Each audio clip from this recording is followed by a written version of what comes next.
ਇਹ ਮਸਜਿਦ ਦੇ ਬਾਹਰ ਗੇਟ ਦੇ ਮੇਰਾ ਬੱਚਾ ਗਿਰਿਆ ਸੀ। ਉਹ ਬਿਲਕੁਲ ਉਹਦਾ ਖੂਨ ਜ਼ਾਇਆ ਹੋ ਗਿਆ ਸੀ। ਮਹੱਲੇਦਾਰਾਂ ਨੇ ਦਰਵਾਜ਼ਾ ਖੜਕਾਇਆ, ਤੁਹਾਡੇ ਬੱਚੇ ਨੂੰ ਗੋਲੀਆਂ ਵੱਜ ਗਈਆਂ ਨੇ, ਤੁਸੀਂ ਪਹੁੰਚੋ। ਗਏ ਉਹ ਖੂਨ ਵਿੱਚ ਲੱਤ-ਪੱਤ ਸੀ। 14.5 ਘੰਟੇ ਆਪਰੇਸ਼ਨ ਹੁੰਦਾ ਰਿਹਾ। 24 ਬੋਤਲਾਂ ਉਹਨੂੰ ਖੂਨ ਨਹੀਂ ਮਿਲੀਆਂ।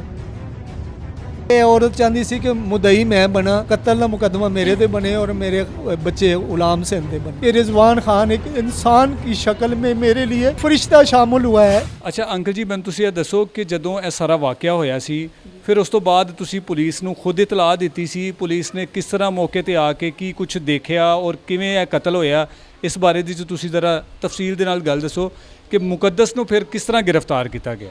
मुकद्दस जिस दिन होया है जी वाक़या 19 तारीख सी, 19 अप्रैल 29वां रोज़ा बाहर जिस मस्जिद के बाहर गेट दे मेरा बच्चा गिरिया सी। वो खून विच बिल्कुल ਉਹਦਾ खून ਜ਼ਾਇਆ ਹੋ ਗਿਆ ਸੀ। ਰਾਤ ਦਾ ਟਾਈਮ ਸੀ ਜਦੋਂ ਇਹ ਸਾਰਾ ਵਾਕਿਆ ਹੋਇਆ?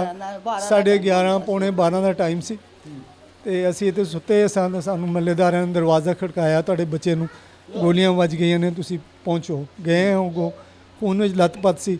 15 ਨੂੰ ਕਾਲ ਕੀਤੀ, ਉਹ ਵੀ ਨਹੀਂ ਆਇਆ। ਤੁਸੀਂ ਐਂਬੂਲੈਂਸ ਨੂੰ ਕਾਲ ਕੀਤੀ, ਉਹ ਨਹੀਂ ਆਇਆ। ਫਿਰ ਇੱਥੋਂ ਇੱਕ ਮਹੱਲੇ ਦਾ ਜਦੋਂ ਤੁਸੀਂ ਯਾਨੀ ਕਿ ਉੱਥੇ ਗਏ ਸੀ ਜਿੱਥੇ ਸਾਰਾ ਵਾਕਿਆ ਹੋਇਆ, ਉਸ ਵਕਤ ਬੇਟਾ ਤੁਹਾਡਾ ਜ਼ਿੰਦਾ ਸੀ? ਉਸ ਵਕਤ ਸਾਹ ਸੰਭਾਲ ਸੀ ਤੇ ਉਹ ਅੱਖਾਂ ਉਹਦੀਆਂ ਬੰਦ ਸੀ, ਲੇਕਿਨ ਖੂਨ ਇੰਨਾ ਕੁ ਜ਼ਾਇਆ ਹੋ ਚੁੱਕਾ ਸੀ ਕਿ ਉਹਦੀ ਬਚਣ ਦੀ ਉਮੀਦ ਕੋਈ ਨਹੀਂ ਸੀ। ਫਿਰ ਅਸੀਂ ਉਹਨੂੰ ਮੀ ਹਸਪਤਾਲ ਲੈ ਕੇ ਗਏ। ਉੱਥੇ ਉਹਨੂੰ 14.5 ਘੰਟੇ ਆਪਰੇਸ਼ਨ ਹੁੰਦਾ ਰਿਹਾ। 14.5 ਘੰਟੇ ਵਿੱਚ 24 ਬੋਤਲਾਂ ਉਹਨੂੰ ਖੂਨ ਨਹੀਂ ਮਿਲੀਆਂ ਔਰ ਉਹਦੇ ਇੰਨੇ ਕੁ ਉਹਦੇ ਅਖਲਾਕ ਔਰ ਉਹਦਾ ਉਹਨਾਂ ਕੁ ਮੂੰਹ ਪਿਆਰ ਕਿ ਤੁਸੀਂ ਅਕਸਰ ਗੱਲ ਸੁਣੀ ਹੋਏਗੀ ਪੰਜਾਬੀ 'ਚ ਕਿ ਫਲਾਂ ਸ਼ਖਸ ਫੌਤ ਹੋਇਆ ਤੇ ਉਹਦੇ ਵਾਸਤੇ ਗਲੀਆਂ ਦੇ ਕੱਖ ਰੋਂਦੇ ਨੇ। मेरे मल्ला इलाका गवाह है कि मेरे मासूम एहसन शहीद के लिए ये गलियों के कख रोंदे सन।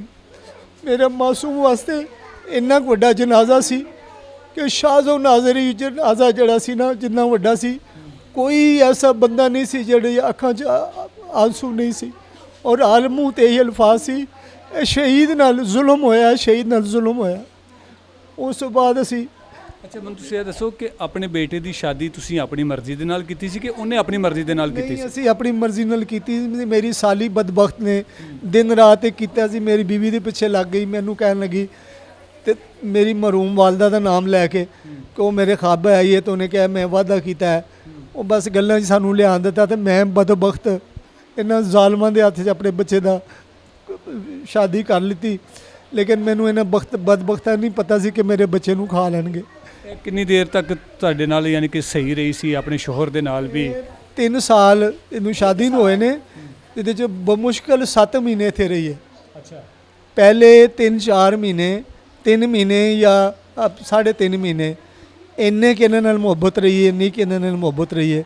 ਉਹ 3-4 ਮਹੀਨੇ ਬਾਅਦ ਜਦੋਂ ਉਹ ਆਪਣੇ ਮਾਂ ਪਿਓ ਦੇ ਘਰ ਦੀ ਹੈ ਸ਼ਦਰੇ ਲੈ ਪਾਲਕ ਜਿਹੜੇ ਉਹਨੇ ਖਰੀਦ ਕੇ ਪਾਲੀ ਸੀ, ਯਾਸਮੀਨ ਨੇ ਤੇ ਹੀਰੇ ਨੇ, ਸ਼ਦਰੇ ਦੇ ਵਿੱਚ ਉੱਥੋਂ ਗਈ ਹੈ। ਉੱਥੋਂ ਉਹਨੇ ਇਹਨਾਂ ਨਾਲ ਤਲਕਾਤ ਹੋਏ ਨੇ। ਇਹ ਟੋਟਲੀ ਯਾਸਮੀਨ ਨੂੰ, ਬਦਬਖਤ ਨੂੰ, ਹੀਰੇ ਨੂੰ, ਖਬੀਸ ਨੂੰ ਪਤਾ ਸੀ। ਉਹ ਖਬੀਸ ਨੂੰ ਐ ਮੈਂ ਪੁੱਛ ਲਵਾਂ ਕਿ ਅਗਰ ਜ਼ਾਲਮ ਆਦਮੀ ਤੈਨੂੰ ਹਰ ਇੱਕ ਚੀਜ਼ ਦਾ ਪਤਾ ਸੀ, ਤੂੰ ਮੇਰੇ ਮਾਸੂਮ ਬੱਚੇ ਨੂੰ ਕਿਉਂ ਨਿਸ਼ਾਨਾ ਬਣ ਦਿੱਤਾ? ਤੂੰ ਬਰਾਬਰ ਦਾ ਜ਼ਾਲਮ, ਮੇਰੇ ਬੱਚੇ ਦਾ ਕਾਤਲ ਮਕਤੂਲ ਤੂੰ ਵੀ ਔਰ ਯਾਸਮੀਨ ਵੀ। ਉੱਥੇ ਗਈ ਹੈ। ਉਸ ਤੋਂ ਬਾਅਦ ਇਹ ਆਈ ਹੈ ਨੇ 2 ਦਿਨ ਰਹੀ ਹੈ, 3 ਦਿਨ ਰਹੀ ਹੈ ਨੇ ਬਦਤਮੀਜ਼ੀ ਕਰਨੀ ਸ਼ੁਰੂ ਕਰਤੀ ਕਿ ਮੈਂ ਘਰ ਜਾਣਾ। ਕੁੜੀ ਹਾਲੀ ਤੂੰ ਹੁਣ ਤੇ ਆਈ ਹੈ। ਇਹ ਉਹਨੇ ਐਸਾ ਨਹੀਂ ਕਹਿਣਾ ਅੱਬੂ ਕੋਈ ਗੱਲ ਨਹੀਂ। ਮੇਰਾ ਇੰਨਾ ਸੁਲਝੂ ਬੱਚਾ ਸੀ, ਉਸਨੇ ਕਹਿਣਾ ਅੱਬੂ ਕੋਈ ਬਾਤ ਨਹੀਂ, ਇਸਨੇ ਭੇਜ ਦੋ। ਅੰਕਲ ਜੀ, ਮੁਕੱਦਸ ਨੂੰ ਮੈਂ ਸਵਾਲ ਕੀਤਾ ਸੀ ਕਿ ਤੂੰ ਆਪਣੇ ਸ਼ੋਹਰ ਨੂੰ ਮਰਵਾਉਣਾ ਕਿਉਂ ਚਾਹਨੀ ਹੈ ਤੇ ਤੂੰ ਆਪਣੇ ਭਰਾ ਦੇ ਨਾਲ ਨਾਜਾਇਜ਼ ਤਾਲੁਕ ਕਿਉਂ ਬਣਾਇਆ ਸੀ? ਲੇਕਿਨ ਉਹ ਨਾਜਾਇਜ਼ ਤਾਲੁਕ ਬਣਾਉਣ ਦਾ ਜਵਾਬ ਤੇ ਨਹੀਂ ਸੀ ਦੇ ਸਕੀ। ਲੇਕਿਨ ਉਹ ਕਹਿੰਦੀ ਸੀ ਕਿ ਮੈਂ ਮਰਵਾਉਣਾ ਨਹੀਂ ਚਾਹੁੰਦੀ ਸੀ, ਨਾ ਮੈਂ ਉਹਨੂੰ ਮਰਵਾਇਆ ਜੀ। देखो जी इस चीज़ की तो शहादत हूँ रिजवान खान सबूत है। SP इन्वेस्टिगेशन SSP डॉक्टर नवशे उन्होंने बाकायदा उन्होंने सर्टिफिकेट दिता है और ਪੁਲਿਸ ਨੂੰ ਤੇ ਉਹਨੇ ਆਪਣਾ ਮੌਕਫ ਦਿੱਤਾ ਕਿ ਜੀ ਮੈਂ ਮਰਵਾਇਆ, ਮੈਂ ਹੀ ਰੈਕੀ ਕਰਵਾਈ, ਸਾਰਾ ਕੁਝ ਮੈਂ ਹੀ ਦੱਸਿਆ। ਪੁਲਿਸ ਨੂੰ ਮੌਕਫ ਦਿੱਤਾ ਹੈ। ਤੀਸਰੇ ਦਿਨ ਮੇਰੇ ਅਲੀ ਬੱਚੇ ਦਾ ਸੋਇਮ ਨਹੀਂ ਸੀ ਹੋਇਆ ਤੇ ਮੈਨੂੰ ਉਹਨਾਂ ਨੇ ਅਦਾਲਤ 'ਚ ਘਸੀਟਿਆ, ਸੈਸ਼ਨ ਜੱਜ ਦੀ ਅਦਾਲਤ 'ਚ। ਮੈਂ ਉਸ ਵਕੀਲ ਨੂੰ ਇਹ ਕਹਿੰਦਾ ਕਿਆ तेरे च कोई इंसानियत है, खौफ खुदा है? ठीक है तू पेशावर वकील है 60-70 ਸਾਲ ਦੀ ਤੇਰੀ ਉਮਰ ਹੈ ਲੇਕਿਨ ਉਹ ਤੁਹਾਨੂੰ ਕਿਉਂ ਘਸੀੜਦੇ ਪਏ ਸੀ? ਉਹ ਇਹ ਔਰਤ ਚਾਹੁੰਦੀ ਸੀ ਕਿ ਮੁਦਈ ਮੈਂ ਬਣਾ, ਕਤਲ ਦਾ ਮੁਕੱਦਮਾ ਮੇਰੇ ਤੇ ਬਣੇ ਔਰ ਮੇਰੇ ਬੱਚੇ ਗੁਲਾਮ ਸਿੰਘ ਤੇ ਬਣੇ ਅੱਛਾ। और मेरी जायदाद में हिस्सा देता जावे।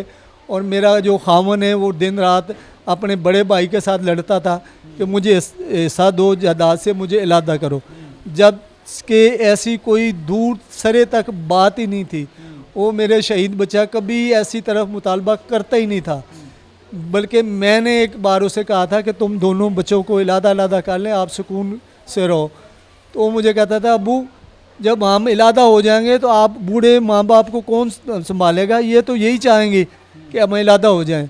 तो ये इसने मेरे ख़िलाफ़ 7 दरख्वास्तें दी हैं, 3 सेशन जज में, एक एसपी के और एक डीएसपी के और एक एसपी इन्वेस्टिगेशन के। जैसे जैसे वो 4 दरख्वास्तें इकट्ठी होती रहीं, फिर एक दरख्वास्त उसने नॉमिनेट कराई, हमें नहीं पता चला, सेशन जज की अदालत से। तो सेशन जज ने मेरे ख़िलाफ़ वारंट गिरफ़्तारी के आर्डर जारी कर दी। तो मुझे बदामी बाग वालों ने बुलाया कि आप आओ, आपके ख़िलाफ़ दरख्वास्त है। तो इसी देर में एसएचओ के पास मैं गया तो एसएचओ ने कहा कि आपका बच्चा कत्ल हुआ है। मैं कहा हाँ जी, किसी पे शक? मैं कहा जी अभी तक मुझे कोई पता नहीं। आपने मुकदमा नामालूम दर्ज करवाया था? नामालूम मुकदमा को, क्योंकि मुझे पहले वाक़े का भी नहीं पता था और इसका भी नहीं पता था। अगर पहले की आप पैरवाई करते तो शायद आपका बेटा बच सकता था। कि पैरवाई मैं करता रहा हूँ, मेरा बेटा गुलाम हुसैन दिन रात जाता रहा है, उसमें कोई गिरफ्तार नहीं हुआ था? कोई नहीं। अरशद डल्लू ने लेलो लाद से काम लिया है। काश उस अरशद डल्लू जो तफ्तीशी था वो जालिम, अगर वो उस वक्त को थोड़ी बहुत भी मेहनत करता जैसे आज रिजवान ने की है, रिजवान खान ने की है। मैं बरमुला उसको यही कहूँगा कि रिजवान खान एक इंसान की शक्ल में मेरे लिए फ़रिश्ता शामिल हुआ है, फ़रिश्ता मिला है, जो 1 महीना और 19 दिन के बाद जब भी मैं गया उसने कहा कि मैं पहुंच गया हूं, सरे पे पहुंच गया हूं। इस दौरान हमें कॉलें आती रही हैं मोबाइल पर, वो भी मैं आपको सुनाता हूं कि अगर घर से बाहर निकले तो बाकी जो बच्चे हैं तुमको भी और उन बच्चों को भी कत्ल कर देंगे और तुम्हें देखने वाला कोई नहीं होगा। ये कौन धमकियाँ देता था? ये यही जो गिरफ्तार हुए हैं, ये जो उसका मुलजम भाई है। मुलजम जो है, मुझे तो भाई कहते भी शर्म आती है, वो और अंदरस मसीह से वो कॉल करवाते थे और 24 से लेके 29 तक मुझे कॉलें आते रही हैं, अपना मुकदमा वापस दे लो नहीं तो हमें सारे रास्ते का पता है। अब मुलजमान सारे तकरीबन गिरफ्तार हो चुके हैं, अब आप क्या चाहते हैं, इनको क्या सज़ा होनी चाहिए और कितनी जल्दी होनी चाहिए? मेरा तमाम अरबाब इख्तियार से 10 बरसा अर्ज़ है, गुजारिश है, एक दुखिया माँ बाप की फरियाद सुने। जनरल आसिम सलीम हो, जनरल अपना ISI के हों या शहबाज शरीफ हों, वज़ीर आला पंजाब हों, IG पंजाब हों, चीफ जस्टिस सुप्रीम कोर्ट और chief justice Lahore high court, मेरा मुतालबा है कि जैसे मेरे मासूम बच्चे को इन्होंने कत्ल किया है, शहीद किया है और मेरा हंसता बसता घर तबाह बर्बाद किया है, मेरी बीवी का ये हाल है, ना वो जिंदों में है ना मुर्दों में। तो मैं पुरजोर मुतालबा करता हूँ कि अपने बच्चों के वास्ते अगर आप खुदा और खुदा के रसूल पर यकीन रखते हो तो इन कातलों को सजाए मौत दिवा कर मेरे बच्चे की रूह को सुकून और हम मजबूर मियाँ बीवी को सुकून मुहैया करो। जी बिल्कुल, उम्मीद करते हैं कि तमाम मुलजमान जो गिरफ़्तार हो चुके हैं और इनका जल्द से जल्द ट्रायल चले और अदालत से इनको सज़ाए मौत की सज़ा सुनाई जाए। इसी के साथ इजाज़त चाहूँगा। अल्लाह ने के बाद।